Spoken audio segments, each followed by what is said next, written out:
دھرو راٹھی کا نام سنا ہوگا آپ نے, بہت اچھے فیمس مشہور آدمی ہیں, میں بھی ان کے کلپ دیکھتا ہوں, بہت انفارمیٹیو ہوتے ہیں, بہت جاندار, شاندار, مزیدار اور بہت فائدے کی چیزیں ہوتی ہیں. لیکن دھرو راٹھی صاحب نے ایک گڑبڑ کرنا شروع کر دی ہے, خدا کے وجود کا انکار. میری رائے میں کوئی بھگوان, کوئی اللہ, کوئی گاڈ ایگزسٹ نہیں کرتا. اور اس کے بارے میں ڈاروین کے نظریے کو پروموٹ کرنے کے لیے کچھ ایویڈنس اپنے خیال کے مطابق دینا شروع کیے. اس سے, اور وہ ان کے کلپ بھی چلتے ہیں ملینز لوگوں میں, اس سے لوگ کنفیوژن کا شکار ہو رہے ہیں. میں دھرو راٹھی, میرا ٹاپک ہے نہیں, لیکن مذہب میرا ٹاپک ہے نا. خدا کا انکار یا خدا کا وجود, یہ کس کا ٹاپک ہے؟ یہ تو مذہبی لوگوں کا ٹاپک ہے یا نہیں؟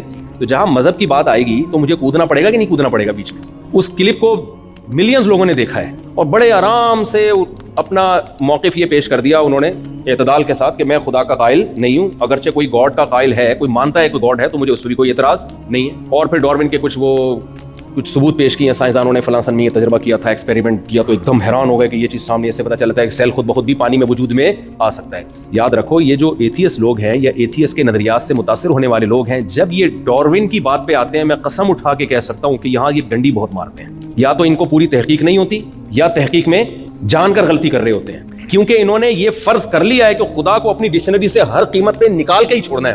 جب آپ ایک چیز فرض کر لیتے ہو نا, تو پھر اس کے لیے گھماتے ہو آپ تانے بانے, بہت گھماتے ہو دائیں بائیں. شرابی نے جب فرض کر لیا کہ شراب اچھی چیز ہے, تو وہ اس پہ 20 دلائل دے گا. مسئلہ یہ ہے کہ اگر ہم خدا کو مان لینا تو اتنا کافی نہیں ہے, آگے بڑے بڑے سوالات کھڑے ہوتے ہیں. آپ اگر مانتے ہو نا کوئی کریٹر ہے, تو پھنس جاتے ہو آپ. آزادی اس میں ہے, کریٹر کو اپنی ڈکشنری سے نکال دو, اور نکالنے کے لیے آپ کے پاس ڈاروین کے علاوہ کوئی اور راستہ ہے نہیں. تو اس لیے اس میں بہت کچھ غلط کہا جاتا ہے جس کو آپ تحقیق سمجھ رہے ہوتے ہو. قیصر راجہ صاحب کو اللہ جزائے خیر دے, میں نے بھی ان سے ریکویسٹ کی تھی. قیصر راجہ کا نام سنا ہے آپ لوگوں نے؟ پاکستان میں بہت اچھے اسکالر ہیں, اور یوٹیوب پہ ان کی ایتھیزم کے خلاف بڑی زبردست محنت ہے. تو میں نے قیصر راجہ سے کہا تھا کہ آپ دھرو راٹھی کا جواب آپ ریکارڈ کروائیں. انہوں نے جو ریفرنسز دیے ہیں وہ اصل کتابوں میں جا کے آپ دیکھیں. ریکویسٹ کی تھی میں نے, اور بھی لوگوں نے ریکویسٹ کی, تو انہوں نے اس کا ایک بڑا شاندار جواب ریکارڈ کروایا ہے اور بتایا کہ وہ ریفرنسز ٹھیک نہیں ہے. اور اس میں اگر آپ پورا پیج پڑھیں گے تو بات کچھ اور ہے. تو وہ آپ, یہ جو میرا بیان یوٹیوب پہ جائے گا, تو اسی کے نیچے میں قیصر راجہ صاحب کا لنک جو ہے ڈسکرپشن میں انشاءاللہ میں اپنے ایڈمن سے کہوں گا کہ لگا دیں, تو وہ ضرور اس کو زیادہ سے زیادہ شیئر کریں آپ. بھائی یہ ہو نہیں سکتا کہ خدا نہ ہو, یہ کوئی ایسی چیز نہیں ہے کہ آپ کہیں کہ اس میں 2 رائے ہو سکتی ہیں, گاڈ ہے یا نہیں. مجھے ایک بات بتاؤ, چینجر کے بغیر چینجنگ ممکن ہے اس کائنات میں؟ یہ تو فزکس کا لا ہے, کسی مولوی کا لا تھوڑی ہے, کسی پنڈت کا, کسی پادری کا, سردار جی کا, یا کسی مفتی کا لا تھوڑی ہے. یہ تو نیوٹن کا لا ہے کہ اس کائنات میں کوئی چیز چل رہی ہے. یہ تو ہم نے 9th کلاس میں پڑھا تھا. اب تو میں دیسی اسٹائل میں بیان کرتا ہوں اس لا کو, پورے الفاظ بھی یاد نہیں ہے. کوئی چیز چل رہی ہے تو جب تک کوئی روکنے والی فورس نہیں ہوگی, کیا وہ رکے گی؟ وہ چلتی رہے گی. اور جو رکی ہوئی ہے, جب تک اس میں موومنٹ پیدا کرنے والی کوئی چیز نہ ہو, تو وہ ہمیشہ کیا رہے گی. اس سے پتہ چلتا ہے کہ اس مادے میں چینجر کے بغیر چینجنگ ممکن نہیں ہے. بتاؤ, چینجنگ زیادہ مشکل عمل ہے یا کریشن زیادہ مشکل عمل ہے؟ اب ایک چیز کا ایک حالت سے یا ایک کنڈیشن سے دوسری کنڈیشن میں چینج ہونا زیادہ مشکل ہے, یا اس کا وجود میں آنا زیادہ مشکل ہے؟ وجود میں آنا زیادہ مشکل ہے. تو جس مادے میں چینجر کے بغیر چینجنگ نہیں ہو سکتی, وہ کمبخت خود سے وجود میں کیسے آ گیا؟ یہ جو نیوٹن ہے, اسی کا, یہ سائنس کے مطابق خدا کا وجود ثابت ہوتا ہے. تو نیوٹن جو ایک بات کہہ کے گیا ہے, وہ مولوی نہیں تھا, وہ پادری نہیں تھا, وہ مفتی نہیں تھا, وہ کہہ کر گیا ہے کہ چینجر کے بغیر چینجنگ نہیں, خود سے کچھ نہیں ہوتا یہاں پہ. تو اب اس کے دھرو راٹھی کو پڑھنے کی ضرورت نہیں ہے کہ خدا ہے یا نہیں ہے. بھائی جب چینجر کے بغیر چینجنگ نہیں ہو سکتی, تو کریٹر کے بغیر کریشن کا عمل کیسے ہو سکتا ہے؟ تبھی تو اللہ کہتے ہیں جو مجھے نہیں مانتے جہنم کی آگ میں ڈالوں گا میں. اگر یہ اتنا پیچیدہ مسئلہ ہوتا نا, یہ لوگ کہتے ہیں اصل میں یہ ایکچولی بڑا پیچیدہ سا مسئلہ ہے, لہٰذا اگر کوئی گاڈ کو مانتا بھی ہے تو ہمیں کوئی اعتراض نہیں. نہیں, پیچیدہ نہیں ہے, بہت آسان ہے یہ. تبھی اگر یہ پیچیدہ مسئلہ ہوتا تو خدا اپنے انکار کرنے والوں کو جہنم کی آگ میں نہیں ڈالتا, اتنی بڑی سزا تھوڑی دیتا. وہ بہت بڑا جرم ہے, یہ اس کی علامت ہے کہ یہ مسئلہ پیچیدہ نہیں ہے, بہت آسان ہے. بھائی چینجر کے بغیر چینجنگ نہیں ہو سکتی. دیکھو مجھے دوبارہ سے میں وہی مثال دیتا ہوں ماں باپ والی.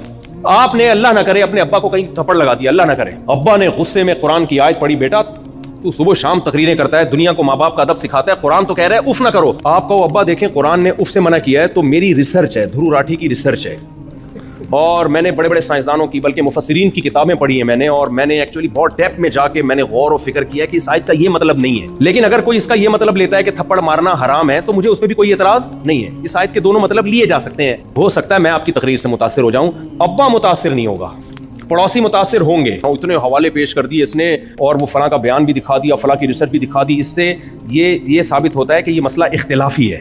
اس آیت کی 2 تفسیریں, ایک تفسیر یہ کہ صرف اف ہی حرام ہے, دوسری تفسیر یہ کہ نہیں تھپڑ بھی حرام ہے. تو ایکچولی یہ مسئلہ اس میں اختلاف رائے ہو سکتا ہے. یہ ہو سکتا ہے اس تقریر سے میں متاثر ہو جاؤں, پڑوسی متاثر ہو جائے, بھائی بہن متاثر ہو جائیں, باپ جس کو تھپڑ مارا ہے وہ آپ کی اس تقریر سے کبھی متاثر نہیں ہوگا. آپ نے ایک لگایا, وہ رکھ کے 6 بھی لگائے گا, جائیداد سے ہمیشہ کے لیے آگ کر دے گا, گھر سے دھکے دے کے نکال دے گا. اب آپ کہو گے ایک چیز جس میں اتنی کنٹروورسی تھی اور اتنی ایکچولی اس میں بڑے بڑے مفسرین کا اختلاف تھا, ابا اس پہ مجھے اتنی بڑی سزا کیوں دے رہے ہیں؟ ابا مان لیں گے یہ باتیں آپ کی؟ تو میرے بھائی دھرو راٹھی سے میں انتہائی احترام کے ساتھ کہتا ہوں کہ آپ نے جو خدا کا انکار کر دیا نا ڈاروین کو بیچ میں لا کے, اس تحقیق سے ہو سکتا ہے میں متاثر ہو جاؤں, آپ متاثر ہو جاؤ, گاڈ خدا وہ کبھی بھی اس سے متاثر نہیں ہوگا.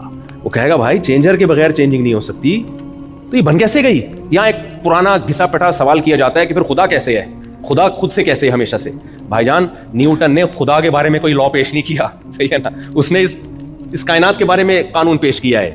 اس کائنات کو ہمیشہ سے نہیں مانا جا سکتا, خدا تو ہماری عقل سے بالا تر ہے, اس کے بارے میں تو فزکس کے لا اس پر اپلائی ہوتے ہی نہیں ہیں. اس کائنات کو تو ہم جانتے ہیں, ہمیں پتا ہے بھائی یہاں کچھ کیے بغیر نہیں ہوتا, خود سے کچھ بھی نہیں ہوتا یہاں پہ.